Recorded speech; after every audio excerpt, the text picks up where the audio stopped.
Michael Bain, and welcome to Triggered, coming to you from the secret hidden bunker in the Rocky Mountains in Dragon House Studios on the day after our first snowfall up here in the Rockies. Any day now, lines of penguins should be marching through, and I'll be waiting for them. As always, we're brought to you by Midway USA, just about everything for shooting, hunting, and the outdoors. And this week we're going to talk about something else I've been waiting for, and that's this little beastie right here. It is a Kimber Mako R7. It is Kimber's entry into the Itty-Bitty 9mm high-capacity sweepstakes. That is the niche that is driving the market right now. It's been going on for about 3 years, pretty long time. Of course, launched by the SIG P365, Springfield Armory, Hellcat, Smith & Wesson Shield Plus, Ruger Max 9, the little FN, Taurus's GX4. There are a lot of guns in the niche, and the great thing about them, it's something I've said repeatedly, actually said in a little bit of talk the other weekend, that the gun makers have finally figured out what kind of gun people want, and they're racing to make sure that they get it. So I expected Kimber's entry to be a pretty formidable little gun. And I think that is exactly what the Mako is. When you look at it, it looks bigger. And we're going to do a little comparison in the second segment, but it actually falls exactly within the constraints of this particular niche. Slides about 6.2 inches, which puts it a little longer than some, tiny bit shorter than others. About 4.3 inches high, once again, which puts it a little shorter than some, possibly a little longer than others. Key point, weight, it's 19.5, which is on the heavy end of this scale. You see all the way down to like 18 ounces on some guns. I believe the Smith & Wesson Shield Plus is 20.5 ounces, somewhere in there, but that's, again, not a particularly heavy gun.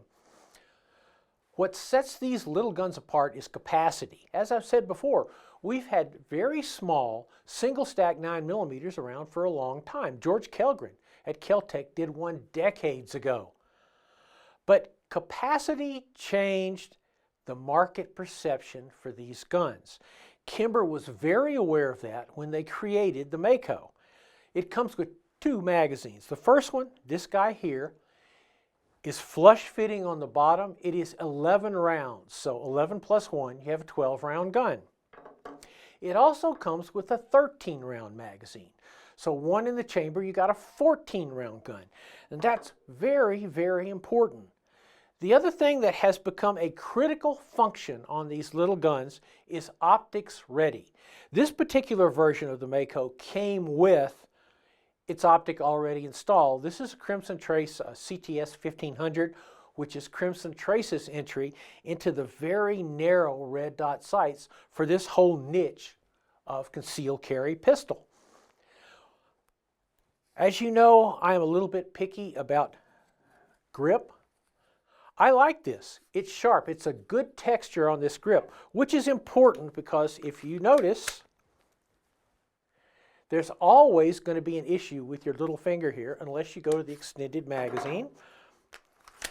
And then you got a pinky place. Sounds like a soap opera, doesn't it? A little pinky place. I like the grip, the grip texture. Some people don't. In fact, I handed it to a friend of mine, and her first words were, "Wow, that's really sharp." So, True Glow sights, tritium night sights, front sight, tritium sight with an orange ring around it, which is an excellent combination carry setup. Perfect backup irons here for this red dot sight.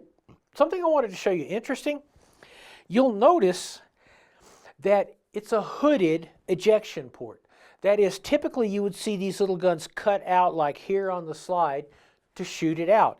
Kimber elected to do more of this hooded ejection port, like you might see on, I don't know, a lot of guns, rifles especially, because it would keep some of the carbon and some of the gunk off the sight itself.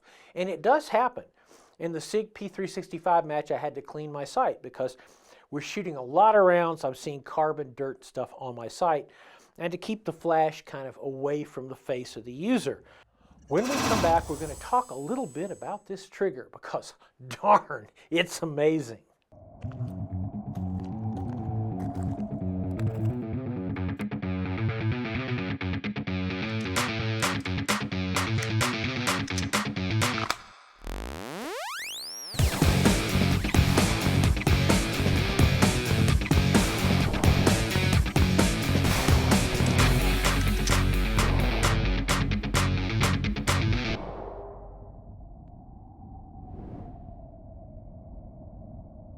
Welcome back to Triggered, where we're talking about the Mako R7, where I am actually freezing to death. We don't have the heater hooked up yet, but boy, that's going to change. Remember, I wanted to show you a little bit of comparison. When I looked at this gun, the first thing I thought was, wowie zowie, it kind of has the similar blocky lines of a Ruger Max 9. So, I wanted to show you that. I fished out my Ruger Max 9, and you can kind of see the two of them together. You can see this is a 6-inch slide. Kimber is a 6.2-inch slide. You can see that little bit of difference there. You'll notice that both makers, especially on this Kimber, went to some lengths to smooth everything out. Everything is rounded, which is exactly as a carry gun should be.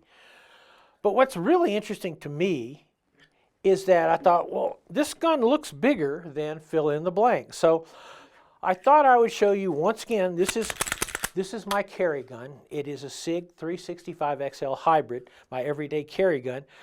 Let's see these two guns together. Wowie zowie. They look almost exactly the same. You can see with the XL slide that I have on my carry gun, it matches the length of the slide. On the Kimber, pretty much ditto on width. Kimber's a little, the SIG's a little narrower, but not enough to imagine. Sight placement, setup. That's what I mean when I say Kimber perfectly falls within this niche, and with a little bit higher capacity there.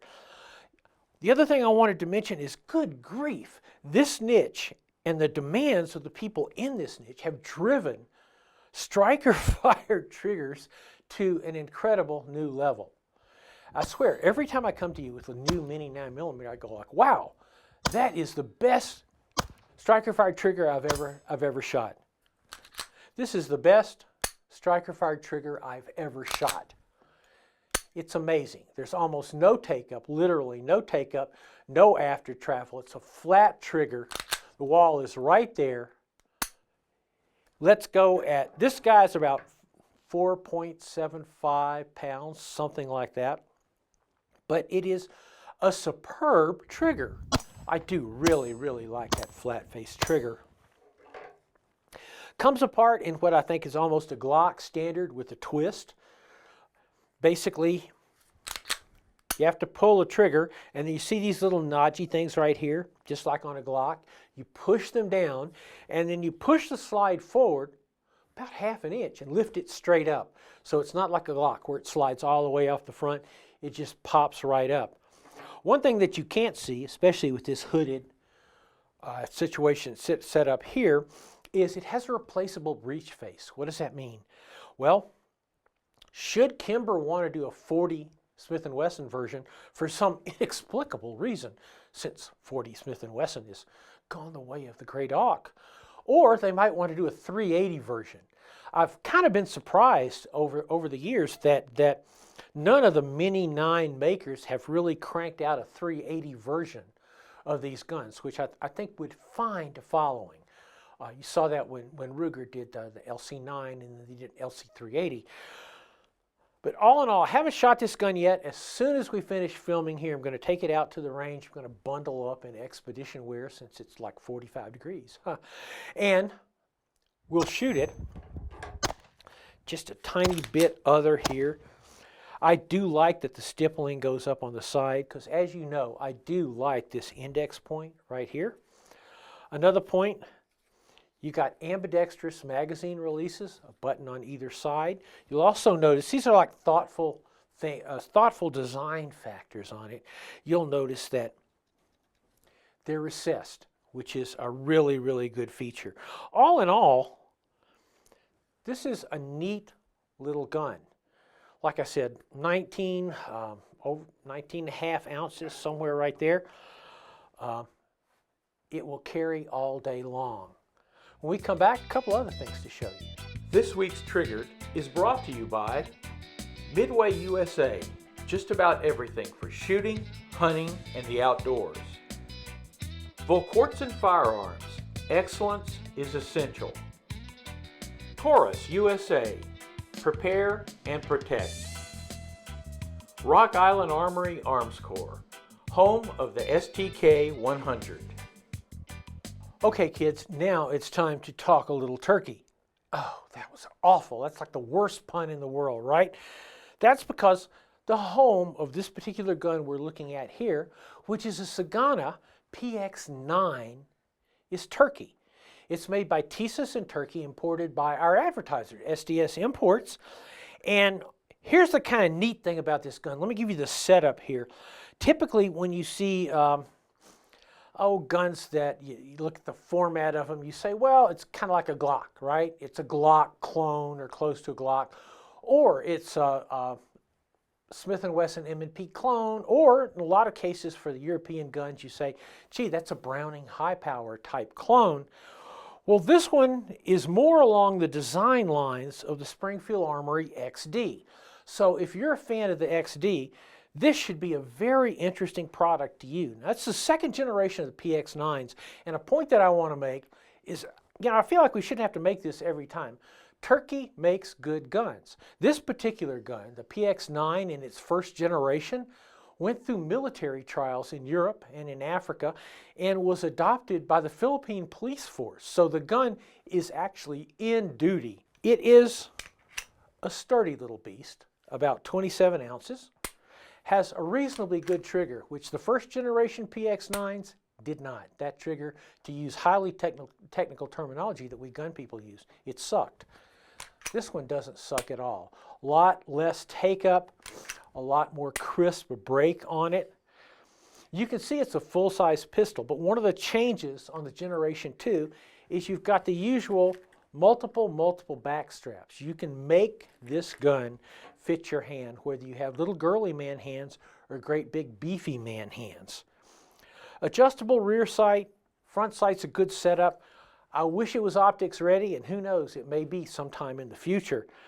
An interesting point here that's different from the XD series is you'll notice there's no grip safety, which is really good because grip safeties are fundamentally from Satan. And there's no bladed trigger safety on it. So you're going like, well, heck, you mean it's got a manual safety on the frame? Yeah, as a matter of fact, it does. So when you want it to be safe, it clicks up. Some of you people who are new to firearms go like, well, I'll get you killed on the street. Gee, having shot literally 500,000, 1 million rounds through a 1911 in competition, really, there's nothing to taking the safety off. It's not that big a deal. Your regular rail. And the interesting thing to me about these Turkish guns that I've been looking at in the last few days, both from SDS and from other importers, is they have a whole sense of value added, right? So this particular gun comes with 2 18-round magazines, unless you happen to live in Colorado or any other slave state where you get 10-round magazines, because nobody makes 15-round magazines. Comes with a loader, which is kind of a nifty thing. Also comes with a series of replaceable panels. So you can adjust the grip panels as well as the back strap. You want a magazine well? Well, the Turks throw a magazine well in as well. Plus, they also throw in a holster. And you're going to go, well, is this the greatest holster in the world? No, but it's not a badly designed holster. It's a paddle holster. You've got adjustable cant, 360-degree adjustable cant, if you will. So basically, as soon as you get this gun, you can take it to the range and you have a place to put it. It's a safety holster, better than some. Because I'm not in law enforcement, I don't consider it an essential function. But this one works pretty simply. You do this, you see that little switchy thing there? Boom, gun comes out. In, gun doesn't come out. It's extremely comfortable on the grip. It's a full-size service pistol. And I think it would carry pretty well. You're thinking like, okay, what's the big selling point of this? How about $379 MSRP? That's cheap. That's really cheap, especially considering that when you actually see this gun for sale, it's likely going to be $50 or so less than that. So keep your eyes on this one. This is an absolutely great gun. If you're interested, if you have XDs, you want a backup gun, or you're just looking for a solid service pistol that's not going to break the bank, obviously in 9mm. Okie dokie. So that's it for this week at Triggered. I'm going to go outside and look for the penguins. You know how that works. You can find us on michaelbain.tv. You can also find us on YouTube or on Rumble, and please, by all means, subscribe. As always, we are brought to you by Midway USA, just about everything for shooting, hunting, and the outdoors, and they actually have good deals on IWI 9mm ammunition right now, which you can use to feed this thing. So, stay safe out there on the street. See you next week.